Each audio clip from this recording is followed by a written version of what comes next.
The Stables Theatre in Hastings are used to staging challenging productions, but in deciding to stage a show which calls for a plane crash, the team were forced to think outside the box. We're staging the 39 Steps at the Stables Theatre in Hastings.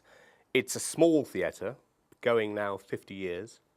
It seats 126 people, and it is a very steeply raked auditorium, so that you feel involved in the action on stage anyway. We're doing the 39 Steps because it became available for amateurs very suddenly this time last year.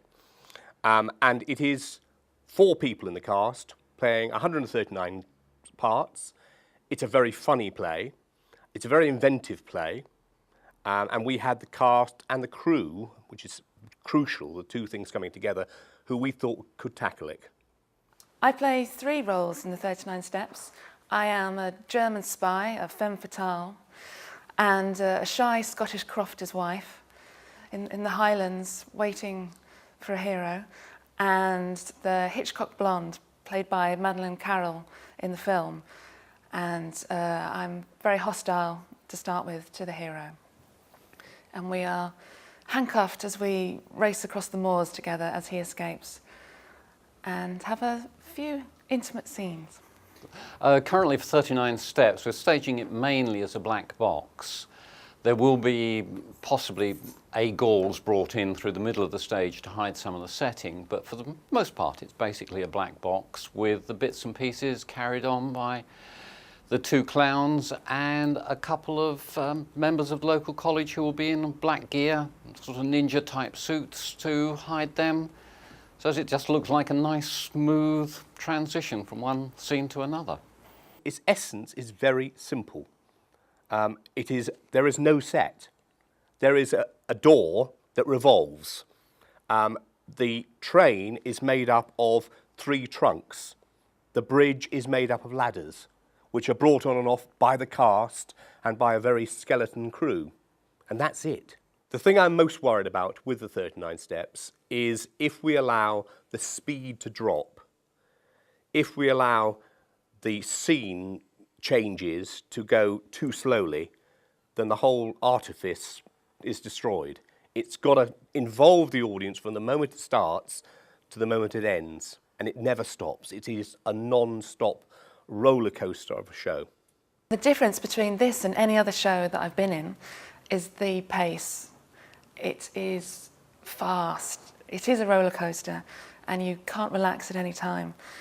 And when you go backstage, even briefly, I've got very brief changes, then the wig has to come off and another wig on, and shoes off, shoes on, quickly help someone take something off the stage and back to the other side, and then run around the other side to come on as a spy.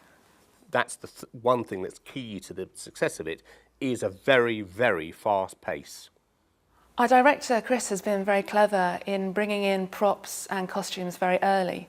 So I already know pretty much what I'm going to be wearing, and even now, with 4 weeks to go, I'm wearing some of the clothes I'll be wearing on stage. So I'll be used to very quick changes, very quick handcuffs on and off, and I feel very comfortable even now that we'll be able to do very quick changes. Our production will be slightly different to the West End one in the fact, obviously, it's in a much smaller theatre. But we hope to replicate pretty much everything that's happened. There will be 1 or 2 other added surprises, hopefully, for the cast and the crew and the audience that are not part of the West End show. But we think this will add to everybody's enjoyment of the show generally, and hopefully make it a little simpler than possibly the West End one was to stage. The one difference, I think, the big difference, is that in London they have 2 theatre boxes which do play a big part. Now we're having to build those theatre boxes for the side of each of the stage. We are also doing something different when it comes to the plane sequence. In London they have puppeteers doing it.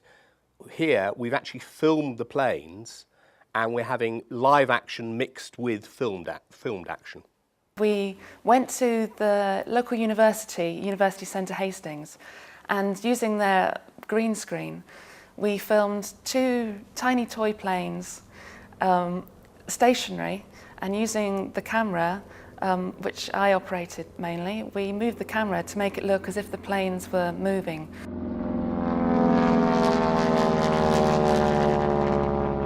And that will be projected against the back of the stage while Richard Hannay is ducking and diving and running away from the planes and they're shooting him. Swooping over the Scottish hills, chasing Hannay, and then finally crashing.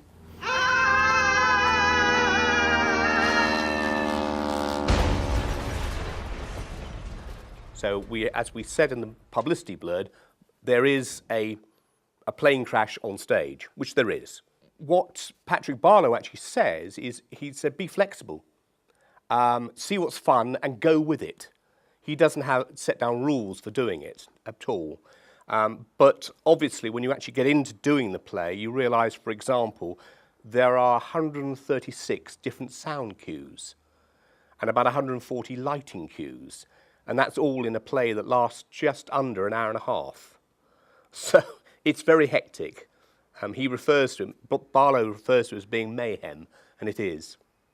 As far as lighting goes, I would say that you could light this show with almost any simple rig that is going, as long as you've got a good designer and operator who can pick up really rapidly on cues. That's the secret to this. It is just this business of being spot on with all the technicals. Well, we've got the soundtrack from the London production. We've added to that other bits of music, which we've sourced, so that at the end there's a romantic moment where suddenly you get echoes of Brief Encounter with Rachmaninoff playing in the background. All the sound effects of trains, of birdsong and so forth, we've got those from in-house. The trains we source from the internet. Steam trains are difficult to capture nowadays. This sort of production is one where the tech group have got to be absolutely spot on. There is no time to sit around, have a chat about what you saw on television last night or anything like that. You've got to be on this one 100% of the time.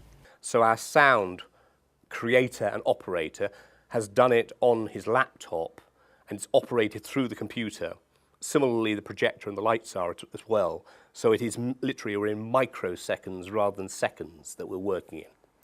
I'm not quite sure how we're going to be helped backstage yet. There are going to be people from the local college helping out, and there will be someone backstage helping me pull my wig on and off, and hair and costume. I'm not sure how many, but it will all be marvellous.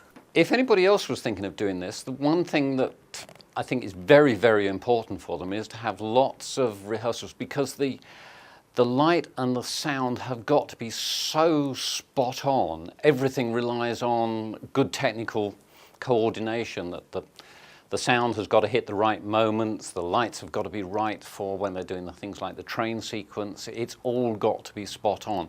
And if it's not spot on, then it will fall apart and the audience will really notice the big gaps in it. So lots of tech rehearsals is what's really needed for this. If any amateur groups are thinking of taking on the 39 steps, I would say make sure you just have incredible fun, because it's the most funny play. And if you all get on as cast and crew, as a great big family, it will be one of the best things you've ever done. So do it. There's one thing I've put in the programme notes, which is that this is far more than most shows a collective enterprise. It really does involve all the actors putting more and more into it, more ideas, as well as the crew. And that's what makes it so good for an ambitious amateur company, because you can involve all of your company in it, and they can all contribute, and they all feel part of it, and it's very important. We've done shows similar to this before, big shows like Peter Pan and Nicholas Nickleby. But this one, even more than them, is people saying, why don't we try that? Because you're having minimal props, and it's saying, okay, invent something, and they do.